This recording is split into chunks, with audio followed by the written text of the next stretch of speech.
Hello साथीहरू, आज मसँग क्यानन एलबीपी 29 को प्रिन्टर आएको छ। यसको इरर के हो भन्ने कुरा त हजुरहरूले देखिसक्नुभयो। हामीले प्रिन्ट भइसकेको पेपरले हातले हल्का रब गर्दाखेरि प्रिन्ट भएको अक्षरहरू सबै मेटेर जान्छ आफै। सो डबल पनि प्रिन्ट हुन्छ यसमा, त्यो मात्र प्रब्लम होइन। सो यस के कारणले हुन्छ भने फिक्सिङ युनिट नभएको फ्युचर फ्लेममा प्रब्लम भयो भने चाहिँ यस्तो इरर दिन्छ।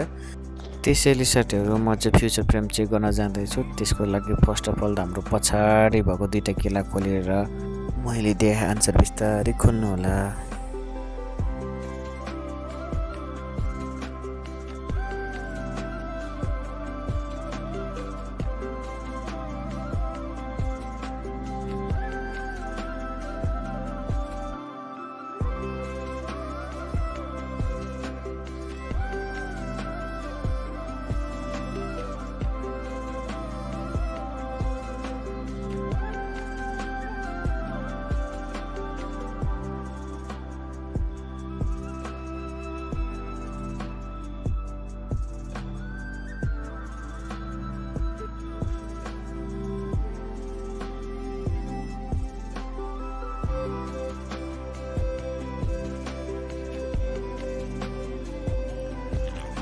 के साथीहरू, यो बोर्डमा भएको तारहरू निकाल्दाखेरि चाहिँ अलिकति हामीले ध्यान दिएर निकाल्नुपर्छ है साथीहरू, नत्र चुटिन सक्छ। बोर्डमा त्यो भएको पिनहरू भाङ्गिन सक्छ।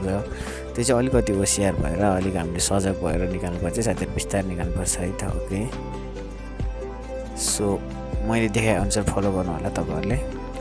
विशेष गरी यसमा 3टा किला हुन्छ। फ्युचर फ्रेम खोल्नलाई 3टा किला खोल्नुपर्छ। एउटा मैले भर्खर अहिले खोलिरहेको छु, त्यो कुनामा हुन्छ भने दुईवटा चाहिँ छेउमा अलिक सजिलै ठाउँमा हुन्छ।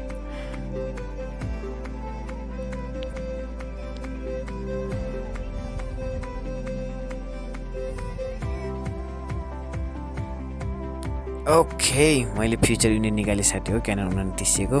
सो यसलाई म खोल्छु। दुईवटा किला खोल्ने यहाँ छेउछेउ भएको। ओके, देखिरह भन्छ तपाईँहरू अहिले कालो देखिरहनु भएको छ नि डन्डी जस्तो। सो त्यही नै हो फ्युचर फ्लेम भनेको चाहिँ। सो त्यो खोल्नुभन्दा अगाडि हामीले स्प्रिङ खोल्नुपर्छ। स्प्रिङ खोल्न चाहिँ तलबाट निकाल्दाखेरि चाहिँ माथि चाहिँ थिच्नुपर्छ साथै, नत्र ऊ छिटेर कहाँ पुग्छ।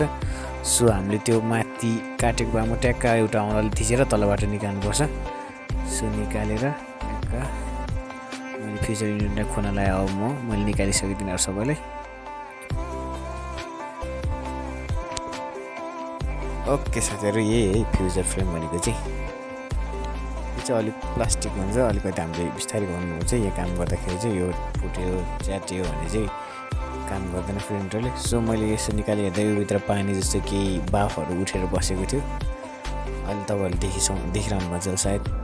यसमा चाहिँ अलिक बाफहरू उठेको छ, अलिक बाफ तातेर बाफ उठेर पानी जम्मा भएको छ त्योभित्र। सो म यसलाई टिस्यु पेपरले क्लिन गर्छु।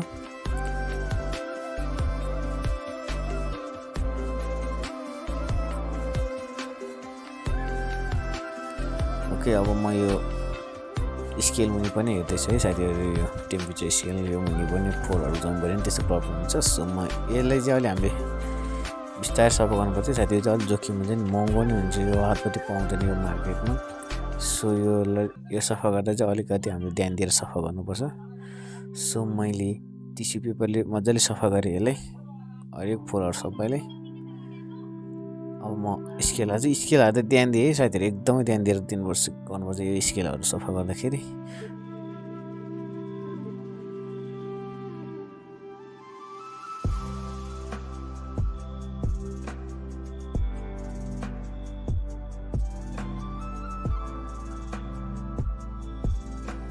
फ्युचर फ्रेम घुम्नको लागि चाहिँ ग्रिज लाउनु पर्ने हुन्छ, जुन हामीले फ्युचर फ्रेमको ग्रिज लाउनु पर्ने हुन्छ। सो मैले लाएँ त्यो ग्रिजलाई। यो ग्रिजहरू चाहिँ हाम्रो त्यो रबर भएको, यो कालो रबर भएको त्यहाँ धारमा लाउनुपर्छ ट्याक्क सबैको यसरी मैले देखाएँ अनुसार। अनि हातले अलिकति रब गर्नु होला, त्यो फ्युचर फ्रेम जहाँ त्यहाँ लगाउनु होला। अनि यो फ्युचर फ्रेममा हेर्नुभयो भने तपाईँको एक साइड चाहिँ बोर्डर हुन्छ कि, त्यो बोर्डर भएको साइड चाहिँ हामी त्यो सेतो भागमा गर्नुपर्छ, सेतो भागतिर पार्नुपर्छ गियर साइडमा। सो फ्युचर फ्रेम हालिसकेपछि चाहिँ यसमा लागेको तेलहरू ग्रिसहरू पनि पुस्नुपर्छ साथीहरू हामीले। यो फ्युचर फ्रेममा चाहिँ त्यस्तो चिल्लोहरू केही लगाउनु हुँदैन बाहिरपट्टि चाहिँ। सो त्यो पुसेर अघि जस्तो छ त्यही पार्टमा फिट गर्ने, हातले घुमाउने साथीहरू। यो एकपल्ट फ्युचर फ्रेम हालिसकेपछि चाहिँ हातले घुमाउनुपर्छ फ्रेमलाई। सो मैले इन्सर्ट गरेँ फ्रेम सफा गरेर। ओके, अब मैले फिक्सिङ युनिटले फिक्स गर्न जाँदैछु साथीहरू, फिट गर्न जाँदैछु।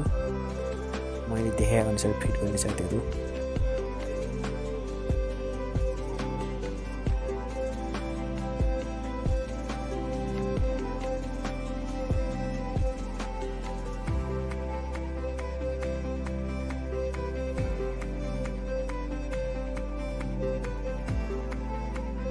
ओके साथीहरू, यो फिट गरिसकेपछि यो हातले गियरलाई समातेर घुमाइ हेर्ने, फ्रेम घुम्नुपर्छ प्रपरमा।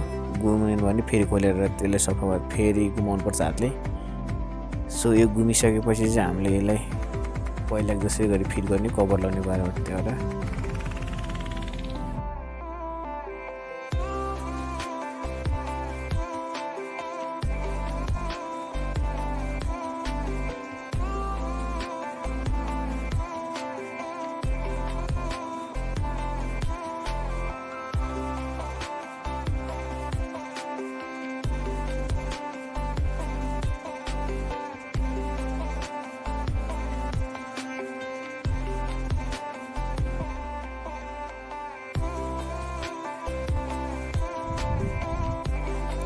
ओके साथीहरू, मैले फ्युचर फ्रेममा सबै सफा गरेर सघाएको छु साथीहरू।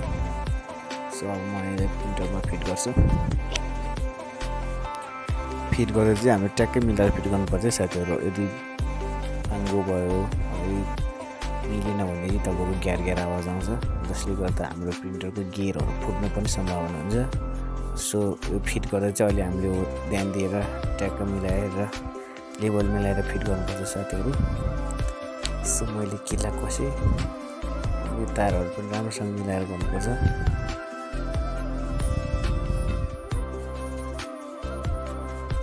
अहिले मैले हातमा घुमाइरहेको त्यो तार एउटा भएको एउटा मेटल छ नि त, छेउमा भर्खर मैले चलाएको त्यो तार चाहिँ पर्पल रूपमा छिराउनुपर्छ। त्यहाँ एउटा तार हुन्छ, त्यहाँ छुन लाउनुपर्छ।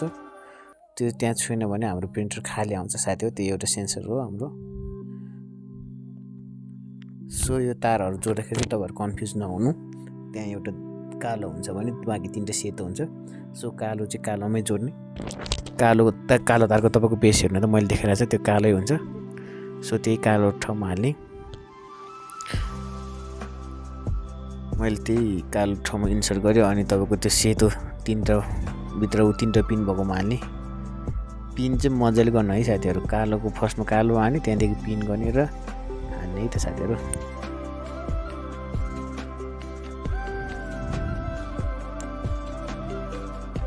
ओके, सो मैले फिट गरिसकेँ तारहरू पनि। अब म यसलाई कभर लाउँदैछु।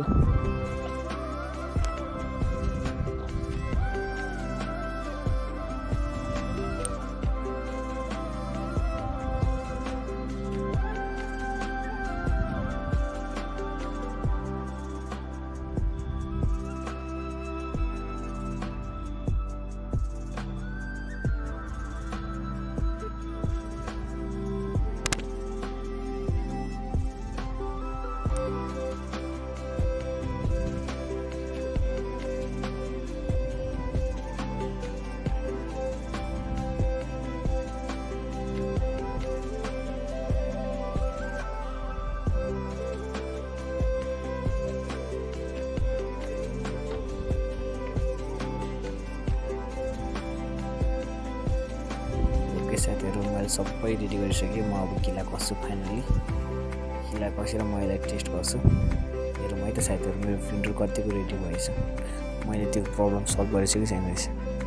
ओके साथीहरू, हाम्रो प्रिन्ट चाहिँ एकदमै क्लिन लागेको छ। ब्याकग्राउन्डमा त्यसो डबल प्रिन्ट आउने भन्ने प्रब्लम घटिसकेको छ। यस्तै भिडियो हेर्नको लागि टेक्निक नेपाललाई सब्सक्राइब गर्नुहोला। Thank you.